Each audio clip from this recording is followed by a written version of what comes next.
Lulu, bonjour, j'espère que vous allez bien. Buenos dias, como está? J'espère que mon haut ne paraît pas trop froissé, c'était un petit peu... je savais pas trop quoi mettre.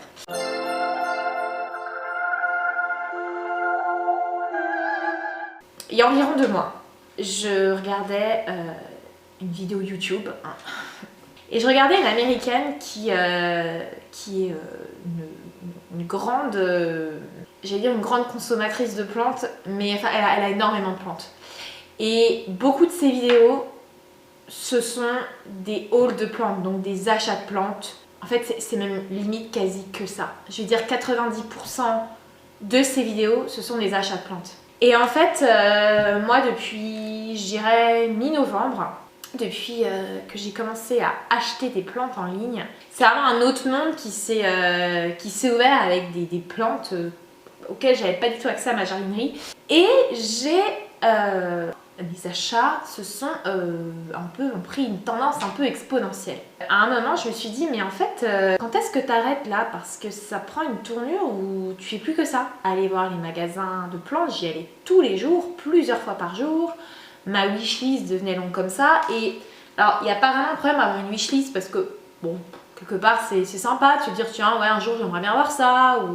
Mais le problème, c'est que j'avais beau acquérir des plantes qui me faisaient vraiment envie, il y a toujours la prochaine plante en fait. C'était comme si je me concentrais déjà sur la plante suivante. Et ça a un peu tiré une sonnette d'alarme chez moi parce que j'ai déjà eu ça avec les habits par le passé.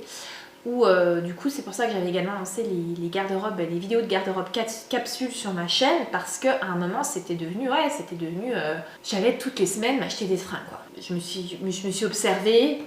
Et je me suis dit, bon, allez, là tu arrêtes. Il y a clairement quelque chose que tu essaies de compenser à l'extérieur, alors qu'en fait, clairement, c'est à l'intérieur de moi que je dois trouver ça, quoi. C'est pas les objets autour de moi qui vont remplir, je sais même pas quoi, en fait. Parce que je me suis pas encore assez posée en méditation et tout ça, mais je sais que, ouais, il y a quelque chose, en tout cas. Et je me suis dit, au final... est-ce que toutes les plantes que tu achètes te plaisent vraiment à 100%? Lesquelles sont tes chouchoutes? Et si tu devais en choisir 10, ça serait lesquelles? Si demain je devais déménager dans une chambre de, allez, 10 mètres carrés, quelles plantes je prendrais avec moi? En gros, quelles sont les 10 plantes que je sauverais d'un incendie? Ouais. Alors, la première, c'est ce monstre. Parce qu'en fait, je suis tellement fière de sa taille, je te l'ai déjà présenté dans ma vidéo plein de tours. C'est ma, je ne sais plus, j'allais dire mon Zamioculcas, mais c'est pas du tout ça, ma Sansevieria Laurenti, je pense, qui est, elle a fait toute zébrée là, la caméra, qui est vraiment grande. Je vais vous la montrer. Voilà. Je crois qu'elle fait, je me demande si je mets ma fille à côté, si elle n'est pas plus grande que ma fille. Ma fille fait moins d'1 mètre. Elle fait... alors, je vais prendre la plus haute. Ah ouais. Ah ouais. Eh ben, la plus haute branche fait 80... non, ma fille dépasse quand même. 87 cm et demi, mais avec le pot, elle dépasse ma fille. Elle fait 1,5 m. Maintenant, elle a arrêté. Là, ça y est, c'est bon, je la vois plus trop grandir. Alors, elle est orientée fenêtre nord-est et elle est pas à l'ombre. Donc, elle a du soleil le matin. Et elle adore la lumière. J'arrose pas beaucoup, je l'arrose peut-être une fois par mois. La deuxième plante, c'est une Kalanchoé. J'adore les Kalanchoé, elles font partie de vraiment mes plantes grasses préférées. C'est celle-ci que j'ai eue comme toute petite bouture dans une composition et qui est partie sur 3 branches. J'adore, je trouve que ces feuilles, on dirait des petits coussins. J'aime bien comment elle est dentelée, la couleur qu'elle a. Les petites feuilles, quand elles apparaissent, elles sont rouges, même le tour des feuilles est rouge. Bon, il se perd un peu à force. Hier, j'ai dû lui donner un bain parce que les feuilles du bas étaient un peu molles. Donc, j'ai donné un bain pendant, je crois, 1 heure, 1 heure et demie. Et puis, j'ai sorti du bain et puis ça a l'air d'aller. Ma Kalanchoé, donc je ne sais pas vraiment le nom de celle-là. D'ailleurs, si vous savez le nom de mes plantes et que je ne les connais pas, comment ça se fait qu'il y a de la terre partout là? Numéro 3, on passe au Hoya. Alors les Hoya, j'en ai 4. J'ai la Polynora, la Kerry, la Mathilde et la Linearis. Alors la Mathilde, je l'ai eue chez Rian Orchidée en février et en fait j'adore. J'adore cette plante, j'adore le petit aspect pancake qu'elle a, un tout petit peu pointu au bout. Elle a un petit peu de splash sur elle. Elle me tend une liane là, sur lesquelles elle a déjà ses feuilles qui vont sortir dans les prochaines semaines, prochains mois. Prochaines semaines, je pense. Faudrait que je lui prenne un tuteur parce que je vois clairement qu'elle veut s'accrocher quelque part. Même si je suis plus fan de la plante qui pend que la plante sur un tuteur. En fait, ouais. Parce que j'ai vu sur Twitter et elle me plaît plus pendante, mais elle veut s'accrocher, donc je vais l'accrocher. Donc là et appeler Mathilde en honneur de la reine Mathilde. J'adore vraiment cette Oya, c'est une de mes préférées. Il y a aussi je crois que c'est un mix entre la Serpens et la Courtesy Eye ou quelque chose comme ça. Hop, alors la numéro 4, c'est encore une Oya. C'est ma première Oya. Je l'ai achetée il n'y a pas longtemps. Il n'y a pas longtemps. C'est la Linearis. J'ai eu à ma jardinerie. Elle est d'une douceur. Elle est tellement douce. Je m'attendais pas à acheter cette Oya. Mais elle se plaît vraiment à la maison. Je l'arrose quand même assez régulièrement. La Mathilde aussi, je l'arrose quand même assez régulièrement parce qu'en fait, je pense qu'il faudrait que je change leur terreau et que je rajoute peut-être un peu plus de terre. J'ai peut-être fait un truc un peu trop drainant pour celle-là en tout cas. Et celle-là, elle sèche aussi quand même assez bien. J'humidifie aussi pas mal. Donc en gros, je les traite pas comme des plantes grasses. J'avais regardé la vidéo de Barbe à Plante. Joël, si tu passes par là, je suis tes conseils. C'est pas une plante grasse, donc faut faire attention à pas les laisser sécher. En tout cas, je les arrose toutes les semaines. Je l'aime bien, voilà, la Linearis qui est, elle grandit, elle pousse vraiment bien aussi, elle me fait quand même pas mal de feuilles et elle a pris quelques centimètres depuis qu'elle est à la maison. Alors la numéro 5, elle est juste derrière moi, c'est mon Alocasia Black Velvet que j'avais acheté il y a 2 ans, qui a complètement séché en octobre ou en novembre. Et du coup j'ai récupéré les 2 bulbes, je les ai mis sous serre, tapis chauffant, lampe horticole et en fait elle a repris. J'adore la texture qu'elle a, j'aime les feuilles qui ressortent là avec ce vert, on dirait que c'est un peu fluorescent comme ça. Voilà, ça se passe plutôt bien. Les Alocasia, je vous avoue qu'à un moment je me suis demandé si j'allais encore investir, enfin ce qu'on investit quand on achète dans des plantes. Enfin si j'allais encore en acheter, en adopter. Parce que c'était compliqué et du coup j'ai regardé plus de vidéos et j'ai un peu compris que en fait c'est pas parce qu'en fait elle perd ses feuilles qu'elle est morte à vie, c'est peut-être juste qu'elle entre en dormance ou qu'il y a quelque chose qui lui a pas plu ou voilà, qu'elle a eu des nuisibles ou qu'elle a juste manqué d'humidité, qu'à un moment ça s'est mal passé, que les racines ont pourri, qu'il y a eu une attaque fongique, et du coup vous pouvez récupérer les bulbes et essayer de les faire repartir. Et elle est dans un joli pot-sain. Ce pot là c'est un pot qui a été fait par ma mère, voilà, qui aime la poterie. Donc je lui ai demandé un pot sain et je l'ai en pot sain, voilà. Je vais la remettre derrière et je vais attraper là 1, 2, 3, 4, 5, la 6e petite plante. Je suis désolée, je vais vous sortir que des plantes un peu, mais c'est à nouveau une Alocasia. C'est la Dragon Scale. Ce motif de torse d'alien, ça c'est sa dernière feuille. Là on est côté ouest. J'ai reculé un peu les plantes de la fenêtre, mais elles ont quand même pas mal de soleil et j'ai remis d'humidité. Donc je pense que ça va plutôt pas trop mal se passer pour les mois qui arrivent dans ce coin-là. Alors celle-là, j'ai eu en décembre, j'ai acheté en ligne. Ça lui a pas trop plu, clairement. Une Alocasia qui voyage en plein hiver, c'est pas le top. Maintenant, à ce moment-là, j'avais déjà perdu mon Philodendron tortum. Et j'avais déjà fait des recherches de sauvetage de plantes, donc du coup j'ai su ce qu'il fallait faire. J'ai sorti de terre, j'ai mis en eau. J'ai mis sous serre et tapis chauffant et en avant et puis j'ai réussi à ce que ça passe plutôt bien. Et j'aimerais bien la passer éventuellement en hydroponie, donc j'aimerais bien essayer plusieurs d'ailleurs. Les Alocasia, j'aimerais bien les passer éventuellement en billes d'argile. Alors la 6e, c'est ma seule Monstera. Donc, quand je vous avais fait la vidéo plant tour, j'avais 2 Monstera. J'avais la Dansoni et la Deliciosa. La Deliciosa était dans un état lamentable. Elle n'a pas survécu à l'hiver. Et la Dansoni avait elle me faisait des petites feuilles comme ça. Elle avait une couleur très bizarre sur les feuilles et en fait c'était une sorte de champignon.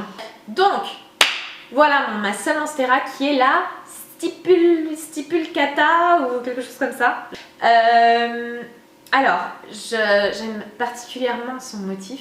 Et quand elle arrivait avec cette dernière fois-là, celle-là sortait. Maintenant, j'en ai eu une. J'en ai eu une autre. Du coup, elles sont plus petites. Alors, j'espère que moi, celle-là est en train de sortir. Elle va être toute petite aussi. Je suis en train de me poser des questions sur pourquoi elles me font des petites feuilles. Je vais mettre de l'engrais dans le prochain arrosage. Là, la l'humidité maintenant, elle a quand même pas mal de lumière, mais elle avait déjà pas mal de lumière là. Donc je sais pas, c'est peut-être juste une feuille d'hiver et puis on verra bien. En fait, il faudrait que je la mette sur tuteur en sphaigne, mais tuteur en sphaigne, le problème que j'ai, c'est qu'il faut l'humidifier tout le temps. Vous allez partir en vacances 2 semaines, votre saigne elle a séché, les racines aériennes vont sécher également. Elle est vraiment belle, vraiment belle. Et je la trouve ultra originale en fait, j'avais jamais vu avant. Le 7e, il est derrière moi, c'est mon Pothos Exotica. Il a des feuilles énormes, vraiment. Je l'ai acheté il y a 4 ans, il était sur tuteur. Mais du coup j'ai des feuilles, c'est les feuilles qui étaient sur tuteur qui ont été grosses comme ça. Parce que quand vous les mettez sur tuteur, du coup ils vont vraiment faire des grosses feuilles. Mais moi les dernières feuilles qu'il m'a fait sont pas aussi grosses. Et en fait j'ai pas mal tutoré cet hiver. Et du coup il a eu du mal à me faire repartir des nouvelles pousses. Mais c'est vraiment un de mes chouchous, il est juste magnifique. Et il rentre super bien avec sur le mur là et tout, il est vraiment beau. Attendez, c'était 8. 1, 2, attendez. 1, 2, 3, 4, 5, 6, 7, 8. C'était le 8e. C'était le 8e le Pothos. Le 9e, c'est ce magnifique syngonium qui m'a été envoyé par une de mes copines d'Instagram qui est une fan de plantes et on a le même prénom. Il est pas dans le... C'est un cache-pot qui cache un beaucoup plus petit pot. Ok, mais c'est juste j'ai mis dedans parce que j'adore ce cache-pot et je trouve qu'il rend vraiment bien dedans. Franchement, il est vraiment beau. Il y a un petit lotus comme ça. Qu'est-ce que je veux dire? Oula. Là, il a sa dernière feuille qui a poussé, donc qui est plutôt pas trop mal, il se plaît vraiment bien, il est côté ouest, fenêtre à l'ouest. Et alors c'est juste un podophyllum, un syngonium podophyllum, parce que je me disais c'est quel syngonium exactement, parce qu'en plus il y en a tellement. C'est le podophyllum et il a ce vert et juste, il part, en fait il ressemble vachement je trouve au Frosted Heart. L'accent. J'ai pas vu le Frosted Heart de près.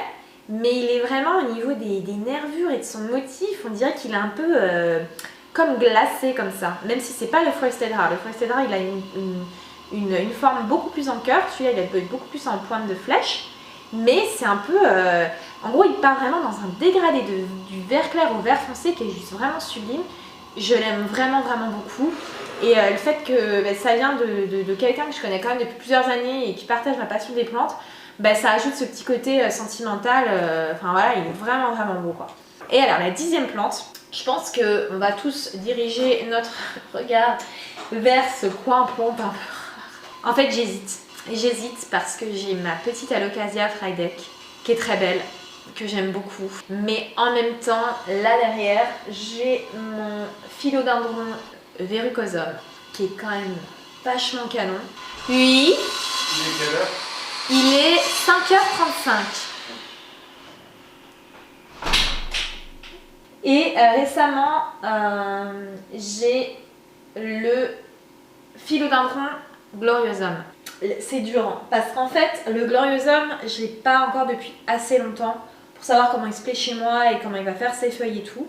Le verrucosum, qui apparemment est vraiment chiant, chez moi ça se passe vraiment bien. Enfin, pour le moment. Regardez-moi cette feuille. Le gloriosum, ses feuilles sont juste magnifiques. Et là encore, quand vous voyez certaines personnes quand les feuilles peuvent être blanches, comme ça. Mais vraiment. Apparemment, il est super facile. Franchement, je vais prendre le verrucosum.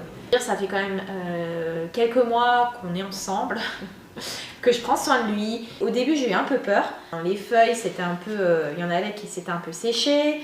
Celle-là elle est pas, vous voyez, elle vient du début, elle est pas non plus, enfin ça va pas, voilà. Mais franchement ça va, ça va. Le seul truc c'est qu'il ne fait pas des grosses feuilles quoi. La dernière grosse feuille qu'il a fait c'était celle-là, c'était pas chez moi. Et ensuite il a fait celle-là. En gros il en a fait 3 chez moi, il a fait 3 feuilles. Il est quand même assez grand. Mais pareil, la dernière, elle est quand même assez petite, vous voyez. Enfin, assez petite. Je veux dire, elle fait la taille de ma main. Celle-là, elle dépasse quand même ma main, quoi. Enfin, bref. Donc du coup, je sais pas trop. En tout cas, il a plutôt été cool avec moi. j'ai eu des trips. Il a plutôt bien géré les soins. Donc du coup, je pense que vraiment, il mérite sa place de 10e plante. Mais le Gloriosum, je pense, est à charge de revanche. Vraiment. Alors, j'aimerais taguer. Donc, si vous deviez sauver 10 plantes, lesquelles ce serait? Et je tag Marion Botanicals, Joanne de Barbe à Plantes, Carole qui voulait réduire ses plantes. Je te lance le défi de choisir 10 plantes, donc de une fleur parmi des fleurs. Marie-Ange également, du Petit Jardin de Bob, Sonia de la chaîne Mangang Vert et Morgane de Vert Bobo. J'ai hâte de voir quelle plante vous allez choisir. Vraiment parce que je sais que je pense que ça va être vraiment difficile. Voilà les loups, je vous fais plein de bisous. Je vous dis à bientôt pour une prochaine vidéo. Je vous embrasse très fort. À bientôt. Ciao.